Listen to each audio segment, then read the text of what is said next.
So as we begin today, we're just 24 hours away from a well-deserved spring break and time with family and friends and all sorts of activities I'm sure we're excited about. If my math is right, nearly half of you are headed on some school trip of one kind or another during these next few weeks, and some of us will head south and enjoy a break from the cold and snow we have endured for the better part of the past 2 months. Despite that colder weather, I can't tell you how great it has been to be back at school and taking in all that makes me so incredibly proud to be a part of this school community. Monday's Wilder Speaking Prize finals serving as the most recent example. We are awfully fortunate to be able to draw and learn from one another in this space in the ways that we do. Today, in what is our last chapel gathering before the break, I have the privilege of presenting the Prince Charitable Trust Chair to a particularly deserving member of the faculty. And we have an opportunity to celebrate a core and bedrock strength of our school: exceptional teaching, exceptional coaching, exceptional advising, and exceptional work in the countless areas that make up the wonderfully unscripted part of our life together. I suspect that each of us might go about defining what makes a great faculty member in somewhat different terms. Yet I also suspect that those differences would be subtle and far fewer in number than the similarities if we were to ever compare notes. If I were to ask all of you to bring to mind the greatest teacher you've ever had, my bet is the person who comes to mind did so for reasons that have much more to do with how that teacher reached you in your heart above all else. Great chemistry teachers are not beloved because they know the periodic table of elements inside and out. Great English teachers are not beloved because of their grammar and syntax prowess. Great advisors are not beloved because they do well at conveying information to advisees each week. And great coaches are not beloved because they know every X and every O in their sport. Please don't get me wrong. That teachers know their stuff, and that advisors do deliver information, and that coaches do know X's and O's are all important. It's just nowhere near enough for our school to realize its mission, for this to be the most meaningful educational experience of your life. My hunch is that the teacher or coach who comes to mind for you does so because they were or are much more than experts in a chosen field.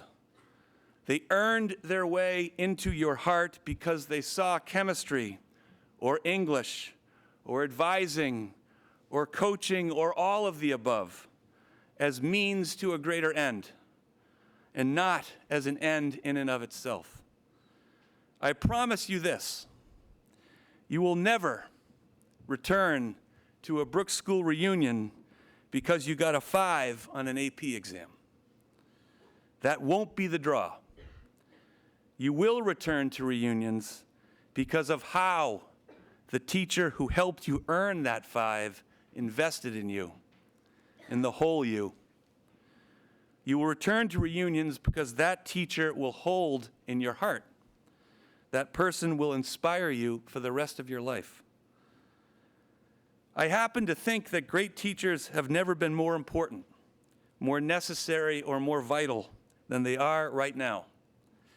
A part of this feeling comes from seeing the pace you are all pushed to live at by a world that makes it very difficult for you to be present and in the moment.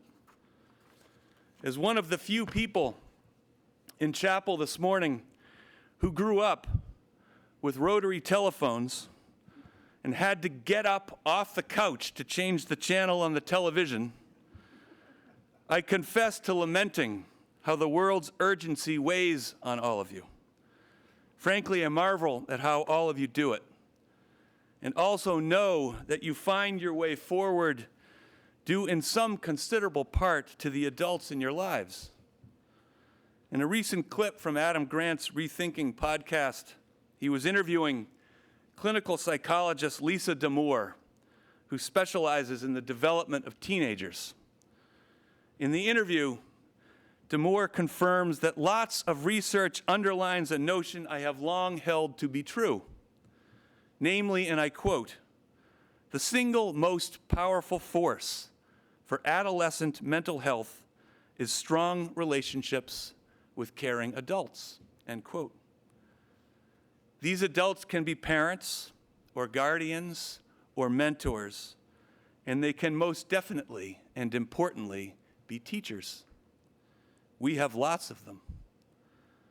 A second reason why I think great teachers have never been more important centers on the uncertainty and angst and fear that has overcome many in this country amid a flurry of White House executive orders that have millions of people on edge, out of jobs, and wondering what might be next.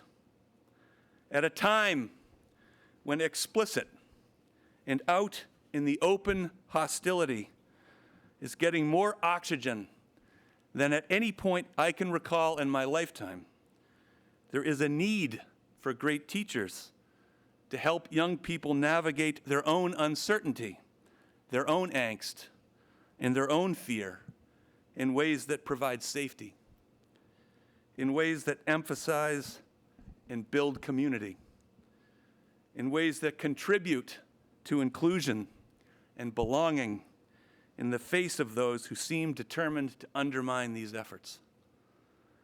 I do not pretend to know how each of us are experiencing the country's current circumstances, but I do know what I want our school to be, and that is a port in the storm for those who are on edge or worried. I do know that I want all of you to feel like your school has your back and always will. And I do know that these hopes and aspirations are only within reach because we are immersed every day in a community full of exceptional teachers, exceptional caregivers, and go-to adults of the highest order. So before turning to some thoughts about today's Prince Charitable Trust Chair recipient, I'd like to begin by making sure we know who our 5 current endowed faculty chair holders are. All 5 were honored in this way in the past, and all 5 continue to be extraordinary members of our faculty. They are Lance E. Latham. Mr. Latham holds the Independence Foundation Chair and was appointed to the faculty in 1998. Lillian B. Miller. Mrs. Miller holds the Richard F. Holmes Chair and was appointed to the faculty in 2006. Dean P. Charpentier. Mr. Charpentier holds the F. Fessenden Wilder Endowed Chair and was appointed to the faculty in 2008. Laura A. Heidekevich. Mrs. Heidekevich holds the Hope H. Van Buren Endowed Chair and was appointed to the faculty in 2011. And Babette C. Wielden. Mrs. Wielden holds the Waldo Holcomb Chair and was appointed to the faculty in 2019. This is just the 9th occasion over my 17 years as head of school when I have enjoyed this honor and privilege of presenting an endowed chair to a colleague. One of the many wonderful aspects of this honor is being privy with Ms. Freeman and Mr. Benson to the extraordinarily thoughtful nominations colleagues share with us about colleagues they admire. It is especially uplifting to read nominations written by nominees of others, and this year, 15 different faculty members were the recipients of 29 individual nominations. All of them are worthy of today's honor, and that's quite a testament to the depth and strength of this school's faculty. Of today's honoree, one colleague wrote, "I find myself inspired by his commitment to students and the entire Brooks community. He does things beyond the scope of expectations, leading clubs while being a trusted adult to students. These are the qualities we should honor. He does what he does to make us all better. I'm grateful to work with him and feel he is an exemplar of what faculty members at Brooks should aspire to be. A second colleague shared this. He is the epitome of the triple threat that we don't see that often in boarding schools any longer. He is a remarkable teacher, as his students will attest. He holds his students to very high standards while also being supportive. He is all in everything he does. A third colleague remarked, I've come to deeply appreciate the care and thoughtfulness he puts into his work with students in the classroom, dorm, advisory, and in the afternoons. He does not compromise his principles, finds ways to meet kids where they are and move them forward in a way that is kind but firm. He thinks differently, challenges us to be better, and is always looking out for students. A fourth colleague noted, nearly every time I walk by his classroom, whether it's during the class day, at night, or on a weekend afternoon, he is there working with students. His dedication to teaching, coaching, advising, and to campus life in general is remarkable in its intensity. This colleague continued with this. His approach is to analyze the task, assess the students with whom he is working, and show them how to move out of their comfort zone to develop new skills. That feels like the definition of a master teacher to me. And finally, a fifth colleague wrote, he holds kids and colleagues to a high standard and never gives less than 100% to all he does. And he always goes the extra mile for his students. He pushes his department to be better every day.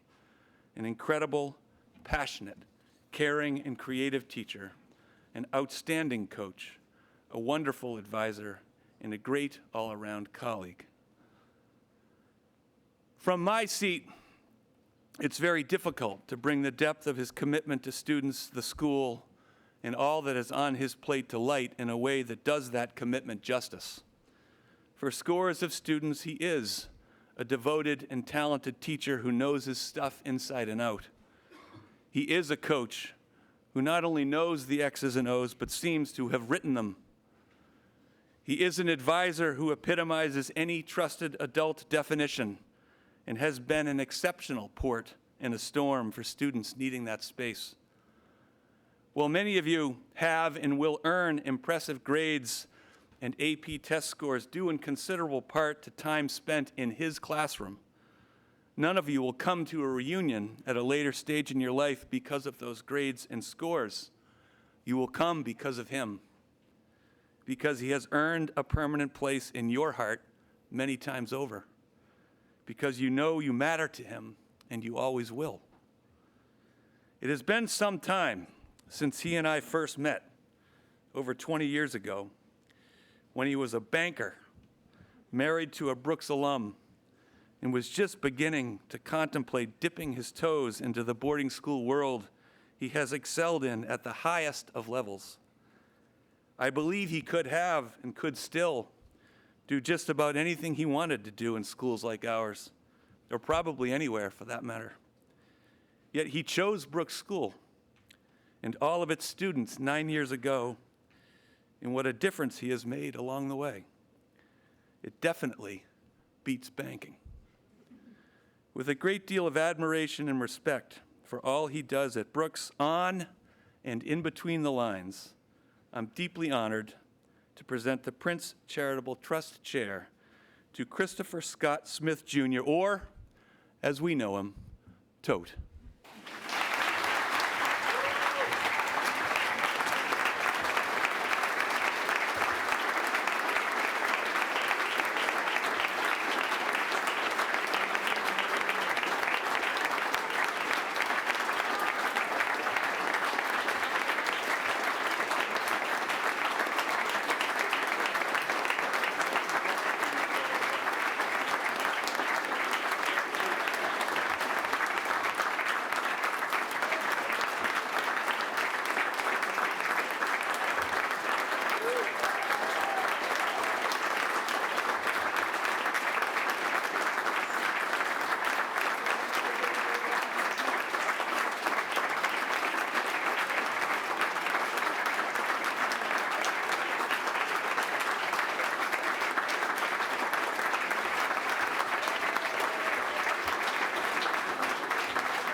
Okay, now that Mr. Smith is sufficiently uncomfortable, he can take a seat next to Mr. Latham over there, and the service will continue. Thank you.